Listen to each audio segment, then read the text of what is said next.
बिस्मिल्लाहिर्रहमानिर्रहीम। अस्सलाम वालेकुम।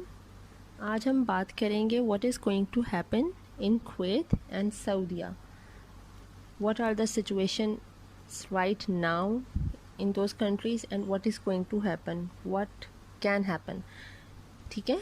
तो क्या हो सकता है अभी अगर हम आजकल के हालात देखें और पहले इनका देखें कि पहले ये लोग क्या थे और अभी क्या होने जा रहा है, तो दे वर रिच कंट्रीज़, क्योंकि इनके पास ऑयल रिज़र्व्स थे, ये अपना ऑयल बेचते हैं और उससे पैसा कमाते हैं और बहुत ही ज़्यादा अमीर। ठीक है, लेकिन और इसी अमारत की वजह से उन्होंने अपने लोगों को भी उतनी ही ज़्यादा फैसिलिटेट किया हुआ था, उतनी ही ज़्यादा सब्सिडीज़ दी हुई थी अपने लोगों को। लेकिन अभी आजकल जो हो रहा है, अभी ये कुछ इस तरह कुवैत में ख़ास तौर पर अभी कुछ इस तरह के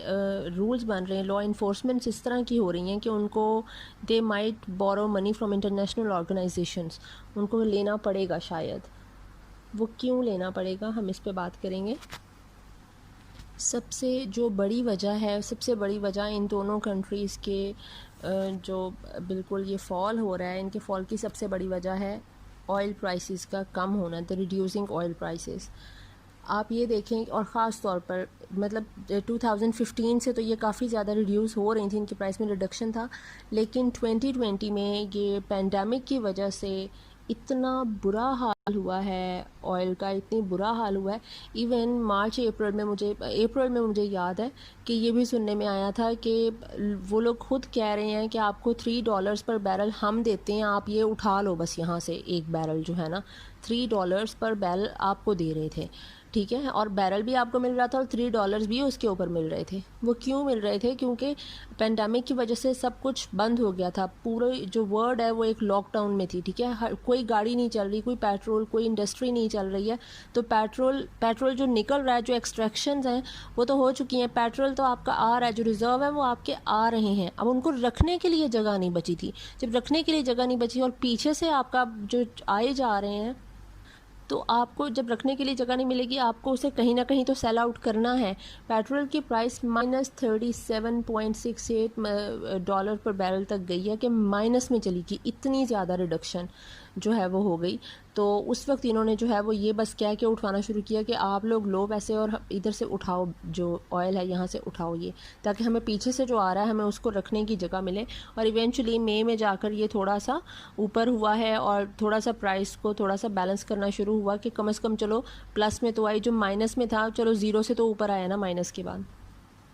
तो अब 2015 से वैसे ही ऑयल प्राइसेस काफ़ी ज़्यादा कम होना शुरू हो गई थी। तो सबसे पहली वजह तो इनके फॉल की ऑयल प्राइसेस हैं, रिडक्शन, क्योंकि ये डिपेंड ही ऑयल पे करते हैं, अपने ऑयल रिज़र्व्स और उनकी जो इनकी ये सेल करते हैं अपना ऑयल, उसी पे इनकी डिपेंडेंस है। ठीक है, दोनों मुल्कों में मोनार्की है, किंग है। ठीक है, इधर अमीर ऑफ कुवैत है, इधर सऊदीया का जो किंग है। ठीक है, इन्होंने अब एक तो ऑयल प्राइसेस इनका एक फैक्टर हो गया। दूसरा फैक्टर है यहाँ पे जो चीज़ हुई कि अभी कुवैत में जो कुवैत के अपने लोग हैं वो कम है। कुवैत की टोटल पॉपुलेशन जो है वो 45 लाख है, जिसमें से जो कुवैतीज़ हैं, जो वहाँ के नेटिव्स हैं, वो सिर्फ 13 लाख हैं। ठीक है, और बाकी जो सभी हैं वो बाकी सारे इमिग्रेंट्स हैं जो डिफरेंट कंट्रीज़ से आए हुए हैं। अब इन्होंने कुछ इस तरह के लॉ इन्फोर्समेंट्स किए हैं, कुछ इस तरह के लॉज इन्होंने बनाए हैं कि कुवैत ने कहा है कि हम जो किसी भी मुल्क से हम इमिग्रेंट्स जो अलाउ करेंगे, the total number of immigrants is the allowed number of immigrants is only 30% of the total population. जो इनकी टोटल पॉपुलेशन होगी उसका 30% ही इमिग्रेंट रह सकते हैं यहाँ पे। ठीक है, और उनमें से भी किसी भी कंट्री के इमिग्रेंट 15% से ज़्यादा नहीं हो सकते हैं। ठीक है, अब इसमें जो सबसे ज़्यादा इमिग्रेंट्स हैं वो इंडिया के थे। इंडिया की तकरीबन 10 लाख आबादी यहाँ पे कुवैत में काम कर रही थी। ठीक है, और दूसरी अच्छा, यहाँ पे अब इन्होंने पेंडेमिक की वजह से इन्होंने इतने ज़्यादा लोगों को जॉब से निकाला है, ख़ास तौर पर ये कुवैत, सऊदीया और दुबई। इन्होंने तो मतलब सैलरीज़ नहीं दी। अगर आप घर पे बैठे हो, आपको काम नहीं है, आप घर पे बिठा दिया आपको, तो आपको सैलरी नहीं मिल रही है, आप विदाउट सैलरी घर पे बैठे हो। ठीक है, और without any notification, without any notice आपको निकाल रहे हैं। अब हो ये रहा था कि और कुछ सिर्फ कतर एक ऐसा था, कतर ने अपने लोगों को अगर एम्प्लॉइज़ को उन्होंने बिठाया है, काम नहीं कर रहे हैं, तो उन्होंने उस दौरान पैसे दिए हैं उन्हें कुछ ना कुछ, चाहे वो कुछ भी दिया है उनको फारिग बैठों को, लेकिन कुछ देकर तो भेजा है ना घर। सऊदी ने भी कुछ इस तरह के रूल्स बनाए थे कि 60% जो है ये पे कर रहा था अपने एम्प्लॉयज़ को, जिनको नहीं निकाल रहा उनको चलो 60 जो काम कर रहे हैं, ठीक है, उनकी सैलरीज डिडक्ट हुई हैं, अभी तक डिडक्ट हो रही हैं, अब शायद नेक्स्ट मंथ से फुल सैलरीज मिलना शुरू हो जाएं, लेकिन और ये भी कह रहे हैं कि शायद ना ही मिलना शुरू हो, अब ये परमानेंटली ही इतनी डिडक्शन रहे, ठीक है। 30% अक्सर कंपनीज़ में डिडक्शन हुई है सैलरीज़ की। अच्छा, अब बात करते हैं कि कुवैत को क्या प्रॉब्लम है। तो कुवैत को प्रॉब्लम, एक तो ऑयल प्राइसेस का सबसे बड़ा इशू हो गया, दूसरा हो गया कि जब आपकी अपनी पॉपुलेशन से ज़्यादा आपके पास इमिग्रेंट्स हो गए हैं उस स्टेट में, तो हुआ ये है कि आपके पास जो अर्निंग है आपकी वो कम हो गई है, क्योंकि आप जितना अर्न कर रहे हो आप उसका आधे से ज़्यादा तो आप ऐसे दे रहे हो और वो दूसरे मुल्कों में जा रहा है, ठीक है। वो आपका आपके जो अपने नेटिव्स को फ़ायदा है वो ज़रा आप कम पहुंचना शुरू हो जाएगा, क्योंकि वो तो जो एमिरातीज़ हैं और ये तो ये खुद कहाँ काम करते हैं, ठीक है, ये तो काम करवाते हैं, इमिग्रेंट्स आते हैं काम करते हैं, सारा वही काम करते हैं इनका, ये तो बेचारा सोचने वाला काम भी खुद नहीं करते अक्सर। तो अब इन्होंने कहा कि अब हमारे जो ये हालात हैं, हम इस वक्त बिल्कुल हमारी जो इकॉनमी है कैटर हो रही है, सब ख़राब हो रहा है, तो डिस्ट्रक्शन की तरफ जा रहे हैं, तो क्यों ना अब हम ये रूल्स बनाएं कि अब हम इतने इमिग्रेंट्स नहीं रख सकते और अब इनको ख़ुद भी काम करना पड़ेगा। जो इनको सब्सिडीज़ दी जाती थी, वाया वो ओल्ड एज की सब्सिडी हो या फिर कोई आपको हेल्थ बेनिफिट्स मिल रहे हों, या फिर क्योंकि ये मुल्क खुद ऑयल प्रोड्यूस करते थे, तो यहाँ पे ऑयल की प्राइसेस अपने लोगों के लिए इन मुल्कों में बहुत ज़्यादा कम थी, जितनी मतलब वर्ल्ड वाइड प्राइस चल रही है यहाँ पे उसकी जो प्राइस है आपको बाय करना पड़ता था वो बहुत कम प्राइस में आप करते थे। तो ये जो इस किस्म की जो सब्सिडीज़ होती हैं, जो टैक्सेस होते हैं, पहले तो ये टैक्स फ्री स्टेट्स थी, अब यहाँ पे टैक्स भी लगा दिए गए चीज़ों पे, ठीक है। तो अब इन्होंने वो चीज़, इनको जो फैसिलिटेट किया जा रहा था अपने लोगों को, तो वो फैसिलिटेशन ज़रा कम कर दी इन्होंने, और साथ में इन्होंने कहा कि अब आपको ख़ुद भी काम करना पड़ेगा, क्योंकि इतने लोग बाहर से नहीं आ सकते, तो अब आपको ख़ुद भी निकलना पड़ेगा, ताकि जो एम्प्लॉयमेंट रिस्क है जो इनके कुवैतीज़ का है, जो अमीरातीज़ का है, जो सऊदीज़ का है, ये ख़त्म हो जाए और ये लोग अब ख़ुद भी थोड़ा सा अपनी जो अर्निंग के लिए हाथ पाँव मारने शुरू करें और अपनी अर्निंग जो है वो इनके अपने बेनिफिट के लिए यूज़ हो सके। They are not in the condition to facilitate further, उनको मज़ीद नहीं कर सकते हैं, ठीक है। मेन सोर्स जो इनका ऑयल का था उसकी प्राइस वैसे ही कम हो गई, एक्सपेंसेस, वो जो एक्सपेंसेस तो कभी कम नहीं होने, एक्सपेंसेस आर ऑलवेज इंक्रीजिंग, उन्होंने इंक्रीज़ ही होना है, ठीक है, उसका कुछ कर नहीं सकते हैं। तो कुवैत जो है वो बड़े बुरे हाल में बैठा है कि अब उसको कर्ज़ा लेना पड़ेगा, और कर्ज़ा लेने का आपको पता है कि हम पाकिस्तानी जो कर्ज़ा ले रहे हैं मुसलसल, और वो कर्ज़ा उतारा नहीं जाता, और वो कर्ज़ का असर क्या होता है कि कर्ज़ के असरात ये होते हैं कि आवाम पिस रही होती है, हम लोगों को टैक्सेस ज़्यादा देने पड़ते हैं, हर चीज़ पे इतनी की शायद कॉस्ट नहीं होती है, उससे हाफ़ तो हमें टैक्स देना पड़ता है, और मुझे तो ये डर है कि ये ना हो कि इतनी कॉस्ट ना हो जितना हमें टैक्स देना पड़ जाया करे। उसके ऊपर कोई भी चीज़ लेनी है उस पे इतने इतने पैसे दो, ये करो, चीज़ भी लो उसका भी पैसे दो, फिर उसके ऊपर जब हम अपना बिल बनवाते हैं, बिल बनाते हुए तब फिर पैसे दो कि हमने इतना ख़र्चा किया, लो भी और पैसे ले लो, ठीक है। तो कोई चीज़ लेना भी अब आसान नहीं रहा है, हर चीज़ पे tax and tax and tax, और हमें मिल क्या रहा है? करप्शन, कुछ भी नहीं और मिल रहा, हर बंदा करप्शन कर रहा है, हम लोग पैसे देते पागल हो गए हैं और वो करप्शन करने से बाज नहीं आ रहे, पता नहीं जाना कहाँ है हाल। और अभी जो सऊदीया का हाल है, सऊदीया के साथ भी बिल्कुल यही हाल है, Saudi is also facing danger to their मनाकी, कि ये अरब स्प्रिंग से डरते हैं। बेसिकली ये जो मनाकी वाले स्टेट्स हैं, ये सारी अरब स्प्रिंग्स जो 2010 से एक काम शुरू हुआ था कि प्रोटेस्ट शुरू हो गया था अगेंस्ट द मनाकी, अगेंस्ट द किंग, कि इनकी जो बिल्कुल लो स्टैंडर्ड ऑफ लिविंग था लोगों का, उन्होंने उसके खिलाफ किया कि भाई तुम लोग बादशाह, तुम लोग इतनी ऐशो इशरत में रह रहे हो, तुम लोगों का लाइफ स्टाइल इतना लग्जरियस है, तुम लोग कितना मतलब वो इतनी पैसा खर्च करते हो, और हम लोग यहाँ पे बिल्कुल स्टार्व कर रहे हैं। तो एक आर्म्ड रिबेलियन शुरू हुई, और वो इस वजह से उन्होंने 2010 से, ये तकरीबन 2010 के बाद से ये चीज़ शुरू हुई थी कि ये एंटी गवर्नमेंट प्रोटेस्ट स्टार्ट हो जाता था, लोग शुरू करते थे, नीचे से उठते थे और शुरू करते थे, और वो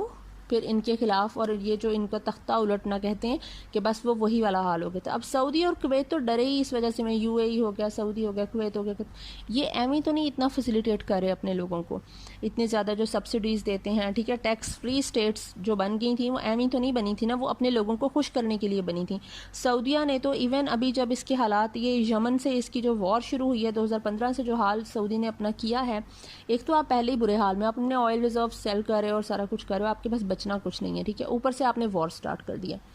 वॉर का एक तो नुकसान ये हुआ कि आपका पैसा बहुत ज़्यादा खर्च हो गया, सऊदिया को बहुत ज़्यादा लॉस हुआ है कि उसके एक्सपेंसेस बहुत ज़्यादा हो गए, ठीक है, वॉर में, वेपन्स में, अपने सोल्जर्स की ट्रेनिंग में, सोल्जर्स की जो शहीद हो जाते थे एंड ऑल दैट, उसमें आपका ज़ाहिर एक सोल्जर के मरने पे आपका कितना लॉस है, आपने उस पर कितना पैसा लगाया हुआ, कितने $1000 लगे होंगे उस एक सोल्जर पे, एक तो आपका वो लॉस। दूसरा, वॉर के चक्कर में, एक तो ऑयल रिजर्व्स के चक्कर में, ऑयल जो एक्सट्रैक्ट होता था उसके चक्कर में अमेरिका ऑलरेडी वहाँ था, ठीक है, लेकिन आपको बचाने के लिए कि हम आपके एलाय हैं, हम आपकी मदद कर रहे हैं, will train your soldiers, will do this, will do that, will protect you from Yemen and all that, उस चक्कर में अमेरिका की जो इंटरवेंशन है वो बहुत ज़्यादा होगी। अमेरिका आपके अब सर पे बैठा हुआ है सऊदी के, ठीक है, इस वॉर के चक्कर में। ऑयल ने तो उसे पहले ही बनाया हुआ था, लेकिन वॉर के चक्कर में अब अमेरिका बिल्कुल ही सर पे बैठ गया उसके। अब सऊदी के पास तो कोई और ऑप्शन ही नहीं है ना, सऊदी क्या करेगी बेचारे, पहले जहाँ बिल्कुल ही टैक्स नहीं लेते थे उसने टैक्स बढ़ा के 5% कर दिया कि 5% तो आवाम हमें टैक्स दे ही दे, चलो कुछ तो पैसे आएंगे। 5% पे भी बात ना बनी तो उसने ये वैल्यू एडेड टैक्सेस जो हैं ये 15% कर दिए, ठीक है। अब ये 15% करके भी अभी ये भी यहाँ पे भी बात ख़त्म नहीं होगी, ये बिल्कुल पाकिस्तान वाले हाल पे चल रहे हैं, ये 15% से आगे जाएगा टैक्स, ठीक है, ये अपने टैक्स इंक्रीज़ करेंगे। जो इनको रिहाइश के लिए जितनी सब्सिडी दी जाती थी उसको ख़त्म कर दिया गया, जो आपकी ऑयल की प्राइसेस कम थी, बाकी दुनिया की निस्बत आप कम रखते थे, उस पर आपको जो सब्सिडी दी जाती थी वो कम होगी, आपको जो फैसिलिटेट किया जाता था वहाँ के नेटिव्स के हवाले से वो ज़रा कम हो गया, ठीक है, वो सारा कुछ आपका कम हो गया। फिर आप जो ऑयल की प्राइस डाउन हो रही है तो ऑब्वियसली जो आप उस पर प्रॉफिट ले रहे हो, क्योंकि रिजर्व्स आपके हैं, वो आपकी जगह से जा रहे हैं, प्रोड्यूसर आप, तो आप वो जो प्राइस है उसके उस पर जो आप बेचने पे जो प्रॉफिट एक आपका आता था वो प्रॉफिट भी आपका कम हो गया, ठीक है। वॉर ने आपका वैसे बुरा हाल कर दिया, तो अब सऊदिया भी इसी नौबत पे है। कुवैत जितनी बुरी हालत में नहीं है, लेकिन कुवैत के आसपास ही खड़ा है कि इसको भी कर्ज लेना पड़ेगा, इनको भी, ये भी इंडेटेड हो जाएंगे जस्ट लाइक पाकिस्तान। इवन सऊदिया ने ये प्रोटेस्ट से बचने के लिए, सऊदिया ने अभी एक और हरकत जो दो तीन चीज़ें की हैं सऊदी ने, एक तो फ़ीमेल ड्राइविंग अलाउ कर दी है कि फ़ीमेल्स कैन ड्राइव देयर, जो कि इतने सालों से एक मुद्दा था, एक इशू था, वो अब रिजॉल्व कर दिया, चलो भाई तुम लोग ड्राइव कर लो, हमारे पीछे मत पड़ना, ठीक है। उसके बाद सिनेमाज बन गए हैं, थोड़ी सी आज़ादी दे दी है, फ्रीडम, अपनी एक तरह से एक फ्रीडम है, एक सिम्पटम ऑफ फ्रीडम है कि जी सिनेमाज भी अब सऊदी में ओपन होंगे, जद्दा में, रियाद में 2018 या 19 से स्टार्ट हो गए, ठीक है, कि सिनेमाज आएंगे, they can watch movies there in Saudia. उसके अलावा सोने पे सुहागा हलाल नाइट क्लब भी अब ओपन होंगे सऊदिया में, जहाँ पे जो आपको ड्रिंक्स हैं ये नहीं मिलेंगी, लेकिन वो रात के 10 से सुबह से 3 तक ओपन रहेंगे, ठीक है, हलाल नाइट क्लब। अब आप सुन लें कि ये क्या कहा जा रहा है। तो ये सारा कुछ क्या अपनी आवाम को खुश करने के लिए किया जा रहा है। ये जो एक न्यू सऊदी है जो प्रिंस ने बनाना है, और एक वो कह रहा है कि मैं एक न्यू चीज़ लेकर आऊँगा और ये सारा कुछ एक चेंज करूँगा, एक चेंज लाऊँगा। तो ये चेंज ये आ रही है कि अब ये चेंज एक इस वजह से भी, इस चेंज के पीछे ये रीज़न ये भी है कि वो प्रोटेस्ट ना हो, वो अपराइज ना हो, ठीक है, रिबेलियस ना हो, रिबेलियन ना आए। अच्छा, अब इसके पास बचता क्या है बेचारे सऊदिया के पास, कि सऊदिया के पास कुछ इन्वेस्टमेंट है, अपने जो पब्लिक इन्वेस्टमेंट फ़ंड है उसको ये कहते हैं सॉवरेन वेल्थ फ़ंड। इसमें सऊदी के पास पड़े हुए हैं $320 अरब, ठीक है। अब ये पैंडेमिक ने क्या किया, वैसे 2019 में हुआ कि इनके हालात थोड़े से इतने ख़राब हुए ऑयल प्राइसेस की वजह से कि जो स्टेट ओन्ड कंपनी है अरामको, उसके जो शेयर्स हैं उनको बेचना पड़ गया इन्हें। 1.5% शेयर, सिर्फ 1.5% शेयर बेचने पड़े इन्हें, जिनकी कॉस्ट थी $25.6 बिलियन इन शेयर्स की, और ये इनके पास आए हैं अरामको के पास, ठीक है। वैसे इस जो कंपनी है अरामको कंपनी जो है ये है इसकी जो कॉस्ट है ये 1.9 ट्रिलियन डॉलर्स इसकी कॉस्ट है। अब इनको ये बेचने पड़े, ये इनके हालात का थोड़ा सा पता चलता है कि ये यहाँ पे एक पब्लिक ओन्ड कंपनी है, उसको अपने शेयर बेचने पड़ रहे हैं, तो वो कुछ ना कुछ पीछे मसला चल रहा है। इनकी जो इंटर फैमिली क्लैशेस चल रहे हैं वो एक अलग चीज़ है, जो ये सऊदी की जो फैमिली में चल रहे हैं इंटर फैमिली क्लैशेस, वो एक अलग एक सीन है, ठीक है। अब जो कोविड की वजह से हुआ ये कि सऊदी का जो सेंट्रल बैंक है, this suffered a loss of 25 अरब डॉलर्स मार्च में। सिर्फ कोविड की वजह से उनको 25 बिलियंस का लॉस हुआ है, ठीक है। अब इनको ये बेचारे लेना चाहें या ना लेना चाहें कर्ज, इनको डेट लेना पड़ेगा। वो क्यों लेना पड़ेगा? एक तो प्रोटेस्ट से बचने के लिए, एक दूसरा उनके पास इनके टोटल एक्सपेंसेस 300 बिलियन डॉलर्स हैं, इनकम बेचारों की 150 बिलियन डॉलर्स है, ठीक है। अब उन्होंने किस तरह से इसको बैलेंस करना है? उनको ऑब्वियसली अपना वो जो एक रिजर्व्स उन्होंने रखे हुए हैं सॉवरेन वेल्थ फंड की सूरत में, उनको वो सॉवरेन वेल्थ फंड से पैसे निकालने पड़ेंगे एनुअली, ठीक है। वो थोड़े थोड़े करके निकालते रहेंगे, उससे वो अपना मुल्क चलाते रहेंगे, लेकिन इवेंचुअली क्या करना पड़ेगा, अगर ये हालात सेट नहीं होते तो उनको भी डेट लेना पड़ेगा, उनको बोरो करना पड़ेगा, और ये चीज़ फिर आगे प्रॉब्लम क्रिएट करेगी, और ये काफ़ी ज़्यादा ख़तरे की बात है। It's like they are in the danger zone right now. तो प्रॉब्लम्स हो सकती हैं, और प्रॉब्लम्स हैं। पाकिस्तान पहले ही बड़ी प्रॉब्लम्स में खड़ा हुआ है, अब आगे ये इस्लामी ममालिक भी बेचारे उसी हाल में ही आ रहे हैं। तो लेट्स सी कि आगे क्या बनता है, क्या होती है। Thank you so much.